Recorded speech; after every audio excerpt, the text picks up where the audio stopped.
I'm going to share exactly how to cut down your Finke training by at least 50% so you can get your life back. And number two, so you don't have to be able to quit your job and work your ass into the ground while trying to look after the family, trying to go to work, trying to get ready for Finke, trying to travel, and trying to do a whole heap of other stuff. So hopefully this gets you a little bit of time back where you can still get yourself ready for Finke, but be able to have time to enjoy your life and hopefully get a better run up and a longer run up with your training, something that's a bit more sustainable. So when I was racing, over my 14 years of racing, I did a lot of training, a lot of different modes of fitness. And so my whole thing was like, try and outwork everyone, try and put a lot more effort in than everyone else, do more hours of training.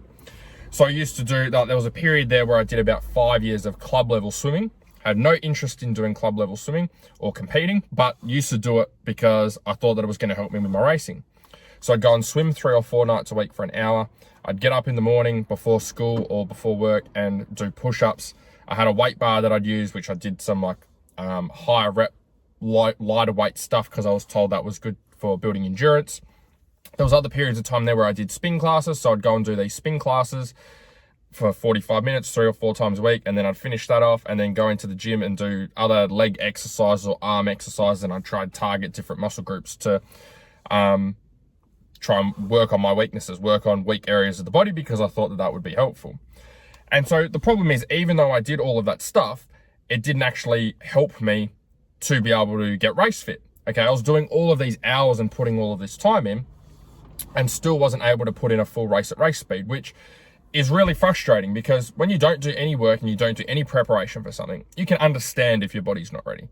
When you go to the effort to train and to put the time in and to put the hours into your training and you still don't get the result that you're after, that's frustrating. Personally, I don't think there's anything much more frustrating than when you put the work in and put the effort in to get better and you sacrifice other things to do that and then still don't get the result that you want to get out on the bike, still don't feel the way that you want to feel on the bike.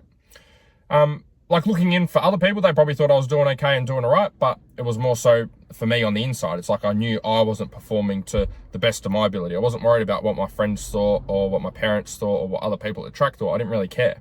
The thing I cared about is me going in knowing that I am able to ride the race or ride the races to the best of my ability. And I wasn't able to do that until there was 2 breakthroughs that I had during my riding and racing years, which I'm going to share with you now. And that allowed me to be able to do a lot less training, but to actually get better results on the bike, which is something that seemed very counterproductive and definitely not achievable to me in my earlier days of racing. So the first breakthrough, which I've got written down here, the thing that I got told for most of my riding and racing time to never do with my training is the thing that I had to end up doing, which is crazy. So there was a period of time there where I was working on building my race fitness and I'd started doing these group fitness sessions, group training. And so we had this workout where it was mainly body weight workout. So it was like we did about 3Ks of running and then we did about 100 pull-ups, 200 push-ups, 300 squats, all just body weight stuff, right? I remember sussing out the other guys that were in our group to try and see where I was going to finish up. And I used to do the same thing when I was racing. I'd always check the program to see roughly where I was finish up and like what would be a rough target for the day. And so I remember doing the workout and I finished the workout in about over an hour. Okay, so it was a very long workout, lots and lots of reps, lots of exercise, very hard. And so there was this other bloke there that was in our session, which he was bigger than I was. So I was 68 kilos, I'm nearly 6'2". I was on the skinnier side, right? Trying to be lean and trying to be skinny for riding so I'm not too heavy for the bike. This other guy's there, he's a lot heavier than me. He's got big muscles. I've seen him in the gym before lifting weights that are way heavier than what I'm able to lift. He did this exact same workout with me. He did this workout between 35 to 40 minutes. The exact same workout, the exact same sets and reps in the same gym with me in the same class, and absolutely hosed me, absolutely schooled me in this workout. And so I didn't even see him as a threat before doing the workout, because I was like, oh, well, obviously he's very strong. He lifts all these heavy weights. Look at all the muscle he's got. I don't have all that muscle. I'm going to do well in this workout. Didn't happen that way. So I remember thinking to myself, I was like, oh, I've got to do more endurance. Like my endurance stuff isn't as good as what I thought. I've got to do more got to crank it up even more than what I was already doing. And so I remember chatting to him after the workout and saying, yeah, like I've got to work on my endurance a bit more because I really, you know, I found that workout really hard, obviously in comparison to him because he did it in just about half the time or more than half the time. And he goes, no. He goes, you don't need to work on your endurance. He goes, you got to get stronger. And I remember thinking, I was like, why do I need to get stronger? I was like, we're doing all this body weight stuff. It's obviously very endurance based, very cardio based. What has strength got to do with this? Getting better at these types of workouts. And he goes, think about those squats we just did with body weight. He goes, if you were twice as strong as you are now, right? He's like, so if he asked me, he's like, oh, how much do you squat? And I was like, oh, at that time it was probably about 70 kilos. So he's like, imagine if you could double that. Imagine if you put a lot of effort into getting yourself stronger. You could get that up to say 140 kilos. He goes, if you could squat 140 kilos, how do you reckon those body weight squats would feel? I was like, well, they'd feel like fresh air. I was like, they'd be real easy. He goes, exactly, right? So strength, that's where I learned, that's where I had the breakthrough. I was like, oh, strength helps to build endurance because when you're stronger, like the body weight squats become easier, the push-ups become easier, the pull-ups become easier, the running becomes easier, everything becomes easier because your body's just stronger. It's able to do things with a lot less effort. And that's why he was able to smash me in these workouts because he probably did have twice as much strength as me at that stage. So that explains why he was able to smash through the workout and get through those reps a lot easier because it took a lot less effort for him to do those same exercises that I was doing, even if he was a little bit heavier.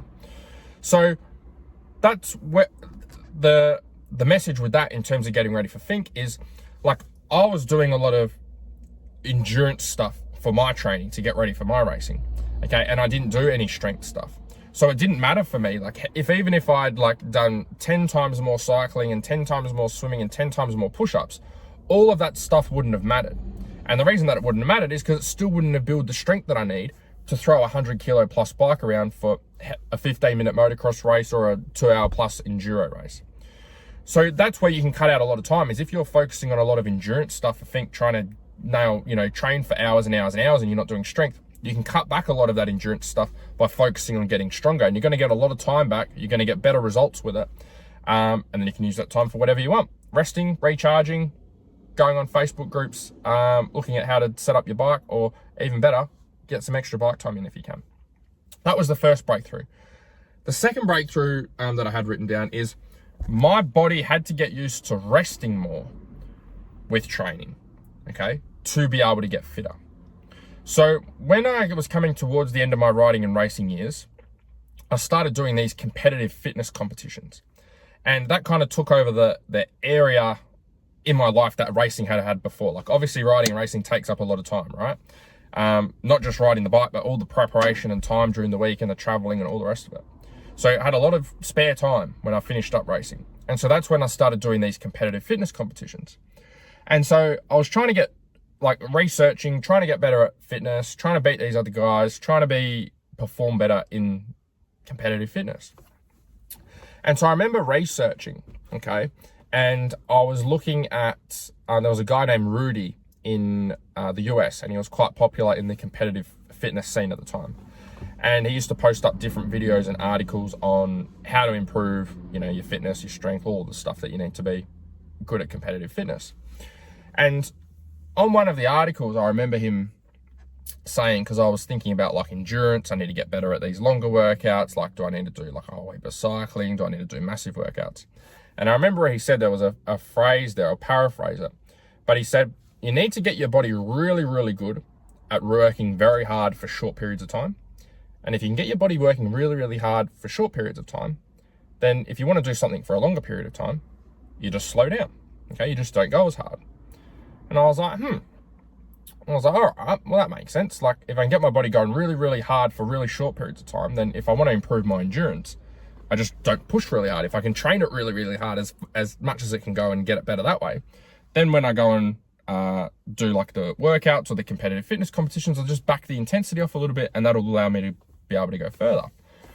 And I was like, that's an interesting concept because whenever I was racing, the mindset was always endurance. I always thought like of myself as an endurance athlete. I was like, okay, I'm racing a 15-minute motocross race or doing a 2-hour plus enduro. I was like, shit, like I got to get my body really good at like going for long periods of time. But when I thought about it a little bit more, when Rudy said that as well,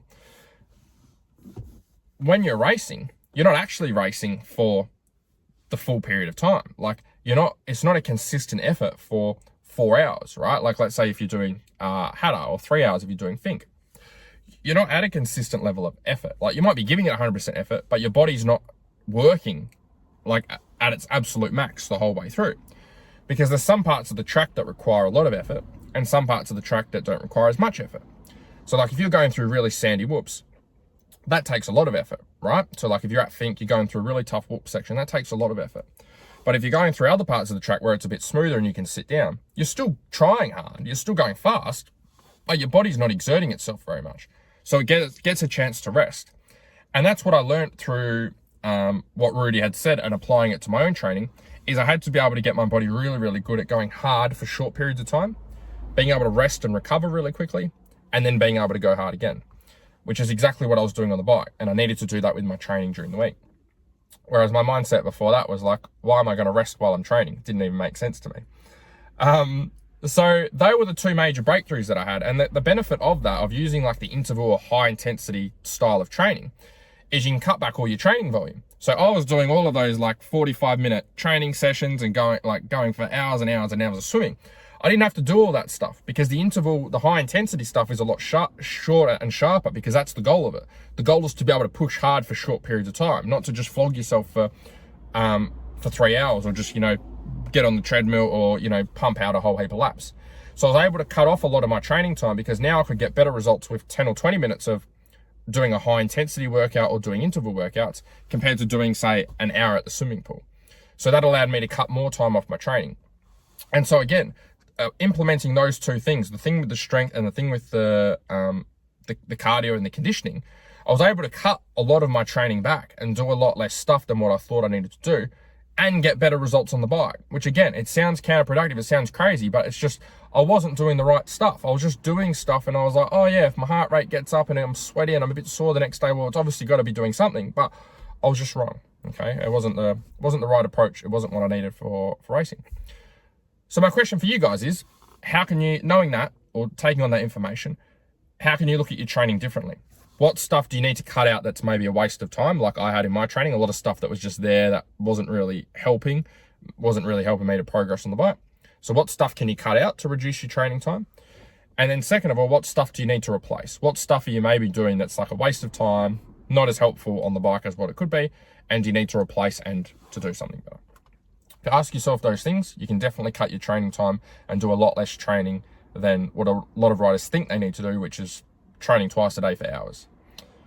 And so in saying that, if you would like some help getting race fit for Fink through our faster laps system, you can send me a DM on either, find me on Facebook or Instagram, and just send me the word Fink Fit, and I can send you all the details.